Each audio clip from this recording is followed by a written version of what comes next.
여기는 이제 주로 연필로 하는 작업, 이렇게 모형을 붙여가지고 구조 작업을 만드는 작업하는 곳입니다. 에어브러쉬라는 작업을 굉장히 많이 하는 공간이고요.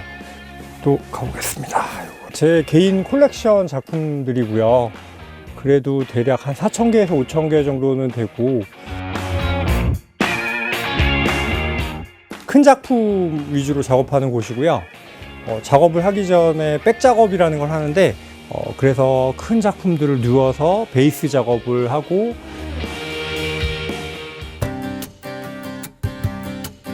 저는 작가이자 포토그래퍼, 파인 아티스트 송현주라고 합니다. 파인 그러면 뭐 좋은 이런 뜻도 있지만 순수한 뭐 이런 파인하다 이렇게 얘기하기 때문에, 그래서 순수 미술, 그래서 순수 미술의 영역이 굉장히 넓기 때문에 모형을 모티브로 해서 그거를 설치 미술, 그림, 뭐 사진 모든 부분을 경계 지정 없이 활동하고 있는 작가. 이 작품은 그 앞에 있는 스피릿파이어라고 하는 2차 세계대전 당시 메인 비행기고, 그때 당시에 같이 있었던 저기 일본의 제로센이라고 하는 비행기, 그다음에 저 위에 있는 건 이탈리아의 막기라고 하는 2차 세계대전 당시 비행기. 근데 갑자기 여기 오른쪽 보시면 M10이라고 하는 탱크킬러 비행기가 등장하는데, 이제 그런 모든 시공간을 초월해서 넘나들게 표현을 한 거라서 저기 안에 들어가 있는 기호나 그런 것들도 전혀 고증이나 그런 거 하나도 맞추지 않고 일부러 더 어긋나가게 했고, 그림에 등장하는 비행기가 그냥 조형적 언어로서 표현을 한 작품이고요. 실제로 그 프라모델 상의 부품을 사용해서 만든 작품이고요.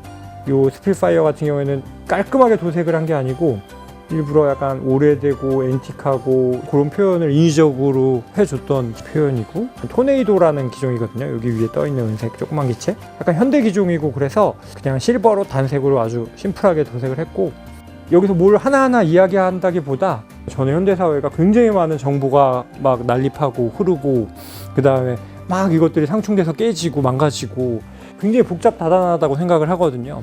어떻게 보면 의미를 만들어내기보다는 의미를 소멸화시켜서 막 복잡하게 난잡하게 흐트러뜨리는 게, 그래서 그걸 동시적으로 보여주는 게 제가 생각하는 미술 가치관이거든요. 저는 순수 회화과를 나왔고요. 사진에 되게 관심이 많아서 저 군에 갔을 때 사진병이었거든요. 또 제가 근무했던 그 부대가 그런 무기를 직접 생산해서 만드는 공장이었는데, 그런 것들을 제가 직접 소유할 수가 없잖아요. 그런 것들을 가지고 놀고 소유하고 싶은 욕망이 간접적으로 채워줬던 부분이 모형이 되었던 것 같아요. 이 작품은 사진을 굉장히 좋아할 때 당시에 파인더로 본 비행기 날아가는 앞모습을 드로잉을 한 게 있거든요.